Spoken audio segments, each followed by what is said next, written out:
பைபிள்ல நீங்க பாத்தீங்கன்னா 2 பேர் புயல் அடிக்கும் போது படகுல தூங்குறத நம்மளால பார்க்க முடியும். ஒண்ணு ஏசப்பா, 2வது யோனா. ஏசப்பா பாத்தீங்கன்னா சீஷர்களுக்கு விசுவாசம்னா என்ன அப்படின்ட்டு சொல்லி தரதுக்காக படகுல தூங்குறாரு. இது தேவனுடைய சித்தத்துல இருந்ததுனால அங்க யாருக்கும் எதுவுமே ஆகல. ஆனா யோனா தேவன் அவரை நினிவேக்கு போக சொன்னா இவர் தர்சீசுக்கு போறதுனால போகிற வழியிலேயே இவரை கடல்ல தூக்கி போட்டுறாங்க. புரியுதா ரெண்டுத்துக்கும் வித்தியாசம்?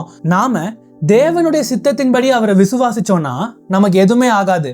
ஆனா அவருடைய சித்தத்தை மீறி அவரை விசுவாசிச்சோம்னா நமக்கு என்ன வேணா ஆகலாம். அநேக நேரத்துல நம்ம எல்லாரும் இந்த தப்பை பண்றோம். என்னன்னா, எனக்கு புது வேலை கிடைக்கணும், எனக்கு புது கார் கிடைக்கணும், எனக்கு புது லேப்டாப் கிடைக்கணும் அப்படின்ட்டு இஷ்டத்துக்கு ஜோம் பண்றோம். ஆனா அது அவருடைய சித்தத்துல இருக்கான்னு கண்டுக்கிறதே இல்லை. நம்ம இஷ்டத்துக்கு ஜோம் பண்றோம். பைபிள் அப்படி சொல்லலையே. ஏன்னா விசுவாசத்துல 3 நிலை இருக்கு.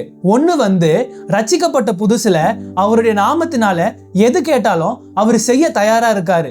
ஏன்னா அவரு தான் தேவன் அப்படின்றத நம்ம புரிஞ்சுக்கணும் அப்படின்னு. அடுத்த நிலை என்ன?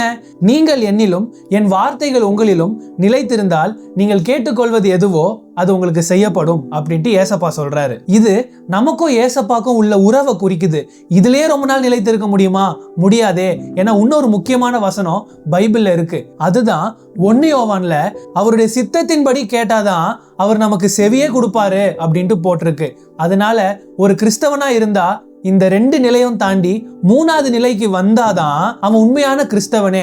சும்மா நான் எது கேட்டாலும் ஆண்டவர் செஞ்சிருவாரு அப்படின்ட்டு காலத்தை ஓட்ட வேணாம். நாம் அவருடைய சித்தத்தை அறிஞ்சு ஏசப்பா மாதிரி மூவ் பண்ணோம் அப்படின்னா நம்ம யாருக்குமே எதுவும் ஆகாது. ஆனா யோனாவை போல தேவனுடைய சித்தத்துல இல்லாத ஒன்ன துணிகரமா போய் செஞ்சா கடல்ல போய் விழ வேண்டியதுதான். சிந்தித்து பாருங்களேன்.